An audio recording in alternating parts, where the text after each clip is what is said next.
I want to move on to something different, something that's one of the hottest topics going on right now in disclosure. And I know you're intimately involved. You and I were both down in Mexico City. You were down there shooting a documentary and investigating the Buga Sphere. You just released kind of jaw-dropping information about the Buga Sphere. I don't know how excited I should be. Basically, I'm going to summarize, and please take it from there and give the audience the details they need to know. Sure. Somehow you were able to, the University of Georgia was able to carbon date resin from the Buga Sphere, and it was dated at 12,560 years old. Like, how excited should I be? Where is the threshold for when we can say an object is created by non-human intelligence? Well, I think on the Buga Sphere, we're pretty much there. There are a number of data points. Really? One is when we were there, I was with some scientists taking around the equator of the Buga Sphere. There are those little holes, 31 tiny, 4 millimeter, tiny. Well, what I realized, and that no one had thought about this, is that I looked at the material in there. I said, you can't carbon date metal, but you can carbon date organic material. Like even if it was a resin, petroleum based or some, like whatnot, because there's carbon atoms in it. And, so I said, well, what if we could get that material out? Because there was one of those holes where they had already damaged the resin. I said, let's carefully pull it out and get it carbon dated. And then at the same time, take some metal shavings from once the resin was out. It's kind of like a surgical procedure. And we had some very fine instruments and got the metal shavings. Had to get at least a gram of it. So we could then do metallurgical tests, one of which we don't have these back yet.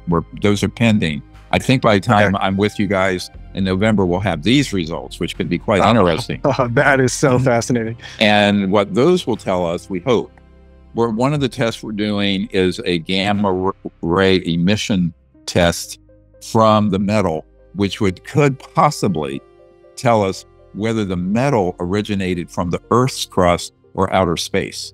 And that would be very interesting.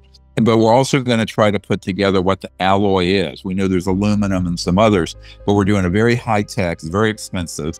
This is costing us like $50,000. Thank you for your tuition, folks. This is where it's going. I don't get the money, and I don't need the money, be blunt about it. So basically, those tests may be a further elaboration. But the fact that that resin material was 12,500 years old would indicate, unless it was something that was put in those holes that was older than the manufacturer of the sphere. See, so this is where you get into the fine nuance. I'm a scientist, so I get into the nuance of it. But assuming that that resin, which looked very old, was the same age as the sphere itself, we're talking, 1,200, 500 years ago in that part of South America, some high-tech electrogravitic things flying around. And it's an anti-gravity free energy device because there's no fuel payload and there's no nuclear radioactivity.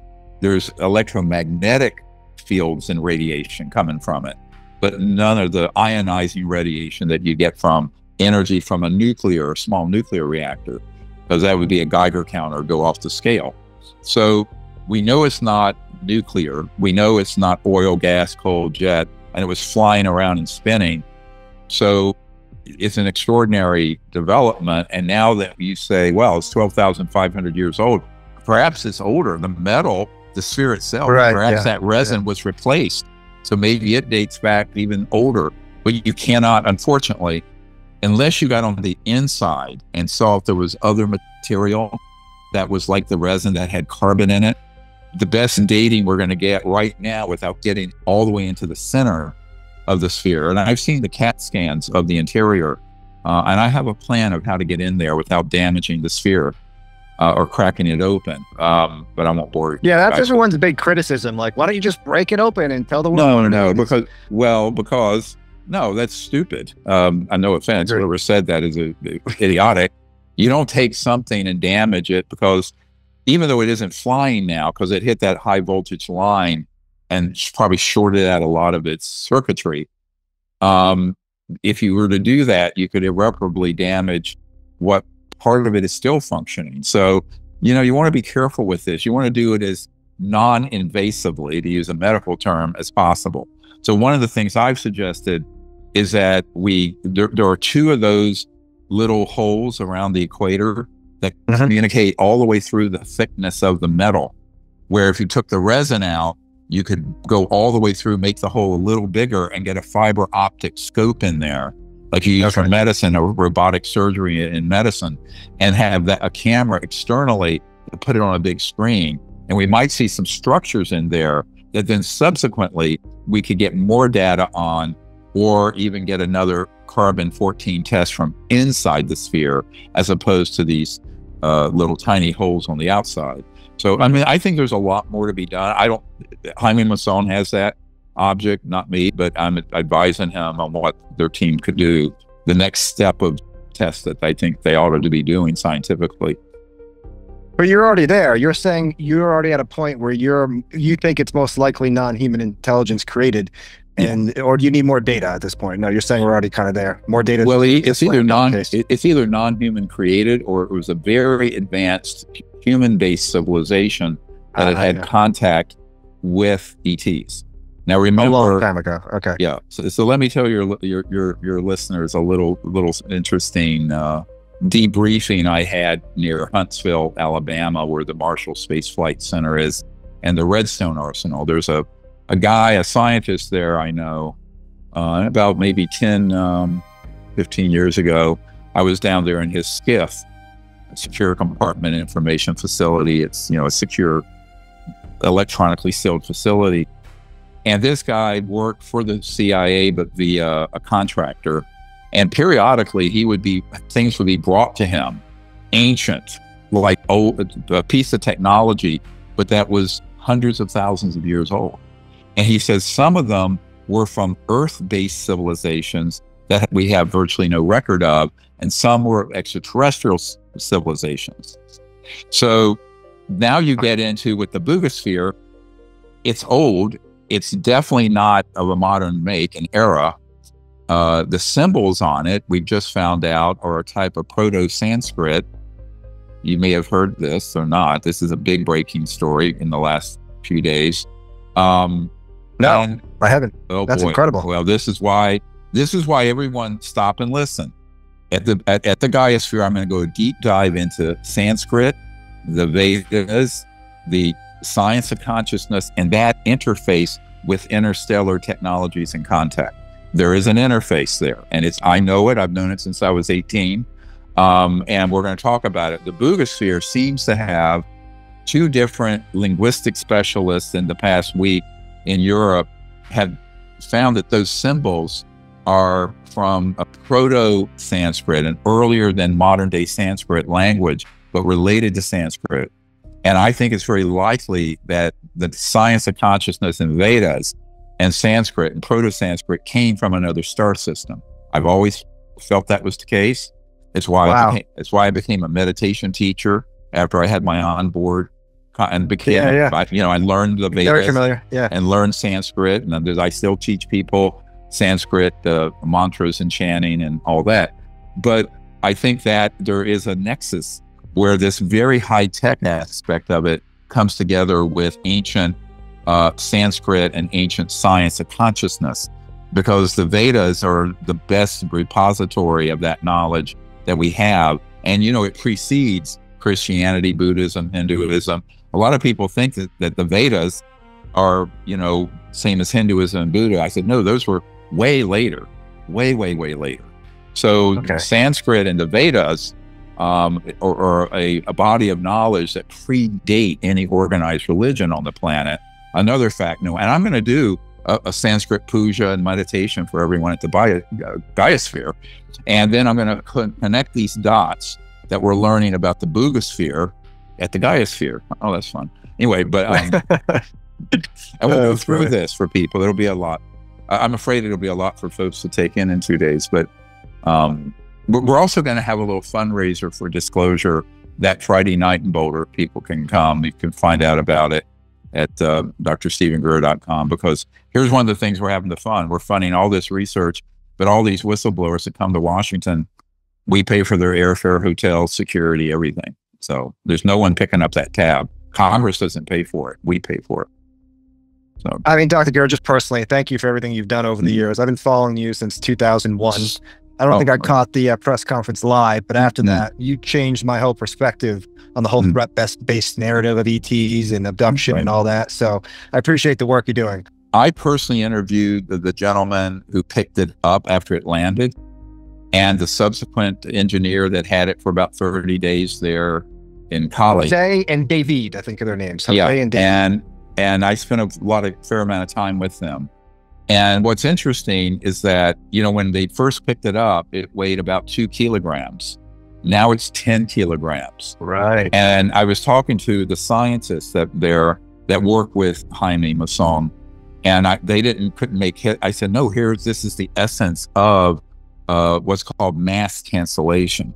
So electrogravitic and ET propulsion systems, both the man-made ones, when something is moving in this electromagnetic anti-gravity bubble, the mass of the object itself, like here's this crystal, if it weighs however many ounces, it can be lighter than a feather, because the actual, let's call it the atomic weight, the real mass of the object is getting, in Earth gravity, reduced almost to zero, because of the electromagnetic and anti-gravitational field or gravitic field.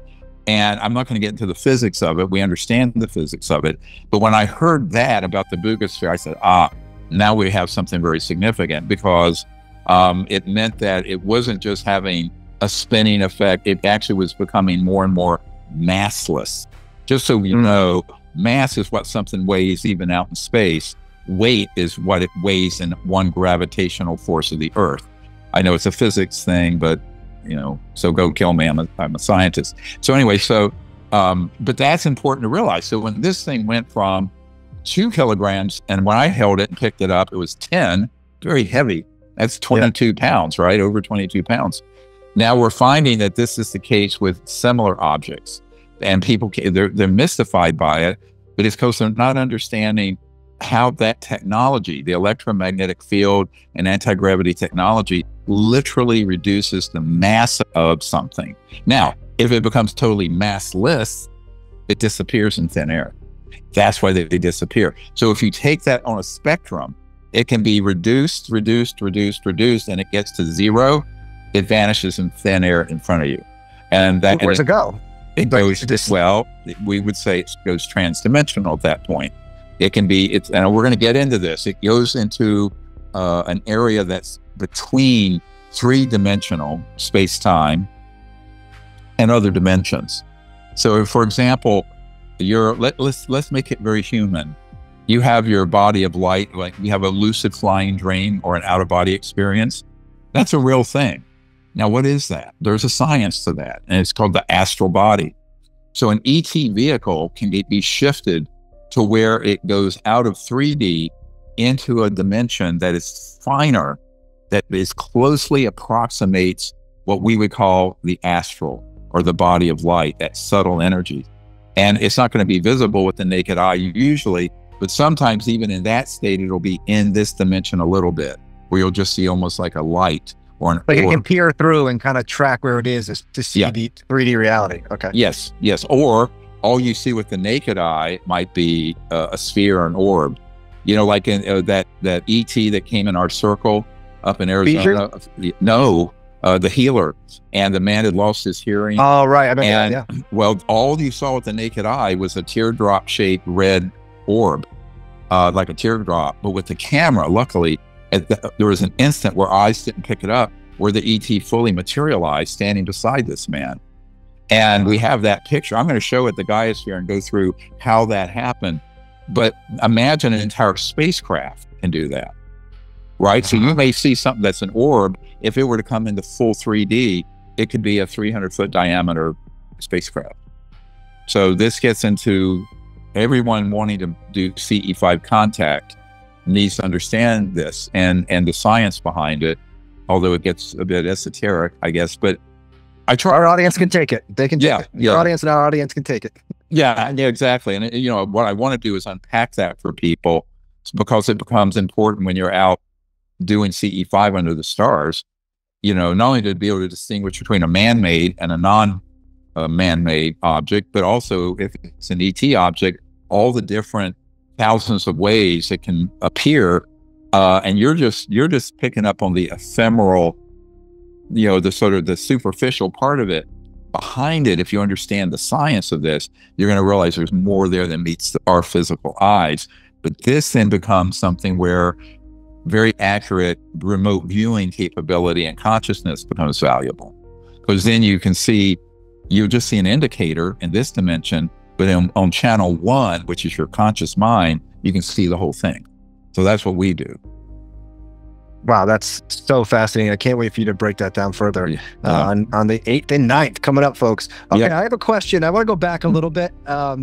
You mentioned that the Jersey drone wave was a psychological operation. Right now, I'm sure you're aware, in Denmark and across large parts of Europe, very similar things are happening. Airports are being shut down, high strangeness, just like was reported in Jersey.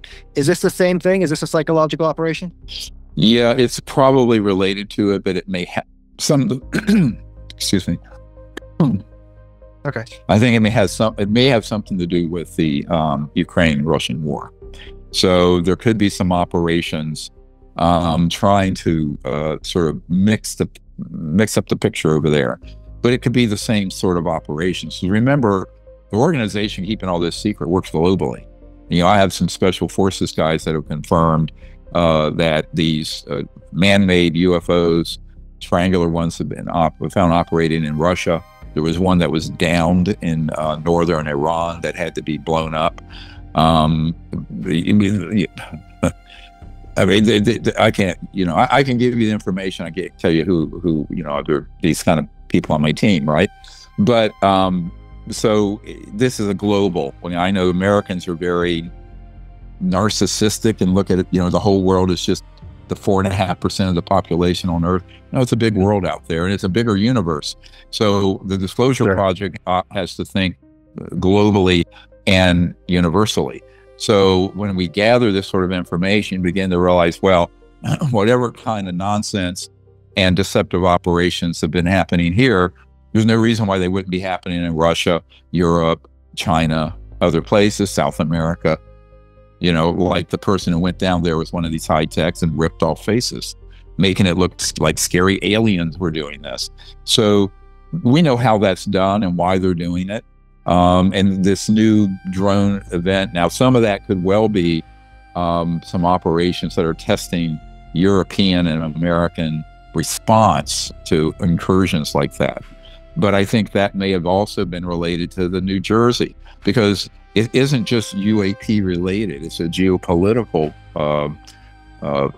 aspect of this that involves this covert group that can do all manner of things behind the scenes to manipulate governments and world leaders and whatnot who are not read in. See, this is the danger of this level of secrecy. If you have people in national military command authorities here and abroad, and I'm working with senior people in the United Kingdom, it's the same problem. I'm going to Canada tomorrow. It's the same problem in Canada. And that is, when that happens, what you realize is that those leaders are playing with only, if 52 cards in a deck, they're only playing with 2 cards or 4 cards. And this covert group has all 52. And so it leaves them at an enormous strategic disadvantage. And this is why I said earlier, knowledge is power. And we're trying to get this level of information and knowledge to the right people, because ultimately, whether you're David Fravor flying an F-18 Hornet chasing the Tic Tac or other things, you need to know the whole landscape of what's going on here. Otherwise, you're going to be making some very bad and dangerous decisions, because you're going to be manipulated by not having enough knowledge.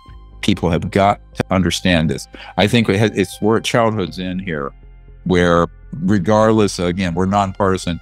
Whoever's at the right, I'm looking at the White House and the Washington Monument right here and the Capitol, whoever's in those buildings, and the same thing at 10 Downing Street or in Canada, they've got to understand this, because in not knowing a granular, detailed level of this leaves you vulnerable to being tricked and making terrible decisions.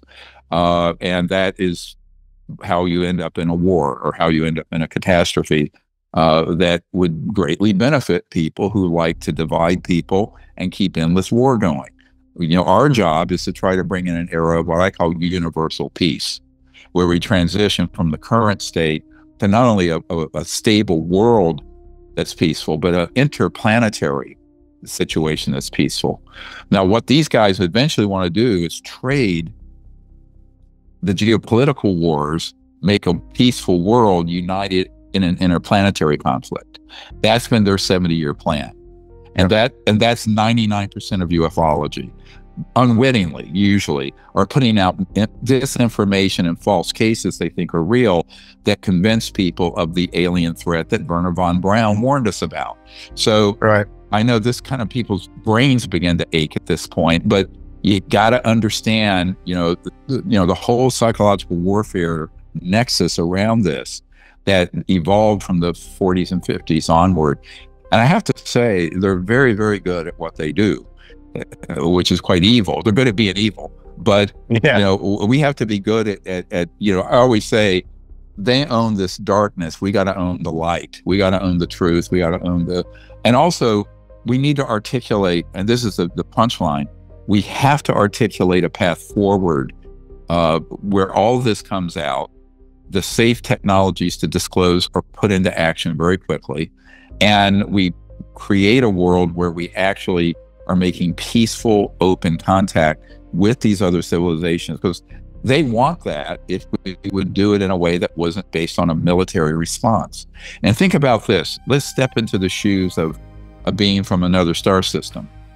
And in 100 years, they've seen our environment collapse, thermonuclear weapons proliferate, all the wars that we've had in the last 100 years, their own technologies, ET technologies, being reverse engineered and then deployed against them to shoot them down, and those same technologies being used to stage and hoax events portraying the ETs as these monsters from outer space, like a Hollywood movie.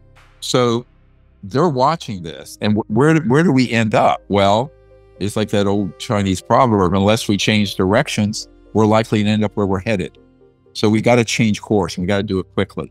So we need a course correction. Then the universe and all these civilizations out there will open their arms to us, but we have to approach them in an enlightened, peaceful way, not down the barrel of a directional energy weapon. And right now, except for the CE5 community, going in and saying, we're here to make peaceful contact. That's why I'm calling this whole program at Gaia Ambassadors to the Universe. We want to create millions of ambassadors who are knowledgeable and aren't going to be tricked by the deceptions, who can make contact with these civilizations. Because here's something else that might happen. Depending on how this all plays out, who knows? If things go sideways, there will be a massive ET assistance, right? That assistance is going to need points of contact.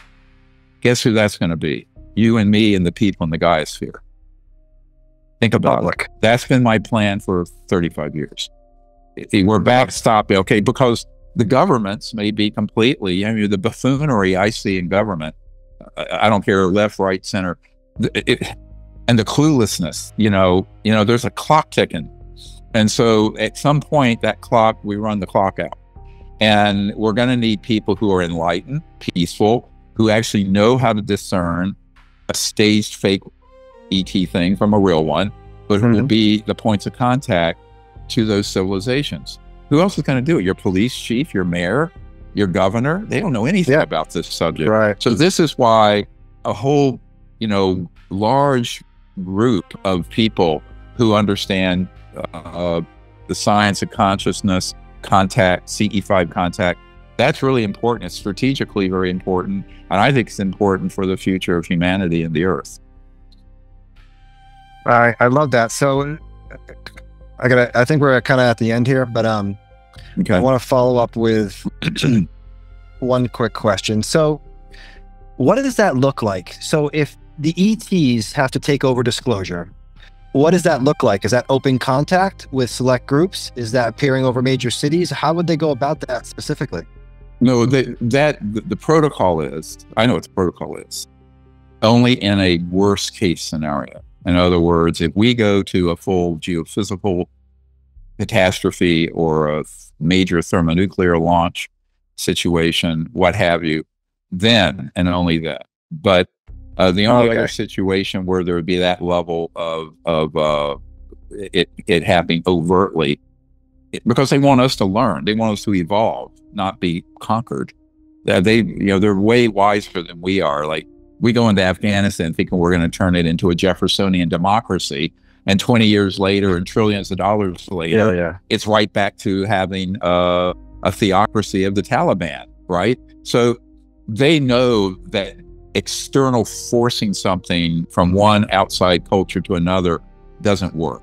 So they're only going to have to intervene in a worst case, but I mean go read my paper I wrote in 1991 called The Comprehensive Assessment of the UFO ETI, Extraterrestrial Intelligence Subject. That went all through the aerospace industries and CIA, unbeknownst to me, in the early days of the internet. And it's a very accurate assessment. And of course, it's in my first book, Extraterrestrial Contact, the Evidence and Implications, but which was done in the 90s. But I think what people want to realize is that they don't want to do that unless they have to. The other problem, and this is a problem that's evolved since I got on the stage doing this, is the technology curve covertly, let's say 40s, 50s, it was like going up a little bit. Then they hit mid 50s. It went like, and now it's vertical, non-linear. So the reverse engineering technologies that are in these covert programs, when Ben Rich, the week he died, he told a friend of mine, James Goodall, the aerospace historian, that anything you can imagine, what you've seen on Star Trek, Star Wars, we've already done at the Lockheed Skunk Works. It's not at Area 51. It's out at the Lockheed underground facilities. I know where they are. I've been flown right over them in a classified helicopter. I'll tell everyone, I'll show you the pictures of it. You want to see the pictures of it? Yes. I'll put a pin on a map and show you where it is. That's what I'm handing over to law enforcement into the White House. So then I almost got killed, 3 weeks later, as you know. But right, yeah, I remember that. Severely injured. But so what? If I die, I'm fatalistic about it. But the fact is, I don't have any fear about it. Make my day and kill me. I died when I was 17. I'm not afraid of death. So beautiful on the other side. But yeah, that's a spirit warrior, not afraid of death. But anyway, so I tell people, look, we now have technologies that are reaching parity with ET systems, but we're using, the worst people in the world have them, and they're using them aggressively against the ETs. So there is a universal right to self-defense. And this, 2 years ago at the National Press Club, that's when I said there's a red line out there in the cosmos, and we're pushing through that red line. And it's very dangerous. And this is why it's going to take a stand-down order by the president and Congress, as well as a strike team that goes and stand down those systems. So I will talk very openly at the Gaia Sphere about what that looks like without giving any particulars, because I'm advising those people. I'm advising the people who would have to be in position to stand down those illegally run systems that are a threat to the Earth and humanity, and is a very serious program that we're doing. So, you'll get a little peek behind that curtain, but I can't do a lot of tactical or other information. I have to choose my words very carefully because of what I'm doing, to be honest with you. Fair. The irony of my life right now? I founded the Disclosure Project, and yet I'm holding the biggest secrets in the history of the UFOs subject. And I can't disclose them, or it would blow up the whole strategy. So it's a weird conundrum I'm in, right? Wow. Well, I think I'm going to stop you right there, Dr. Greer. That was incredible. I was already excited for the event, and I just know that if that didn't get you excited, I don't know what will, people. That was amazing. So again, it'll be fun.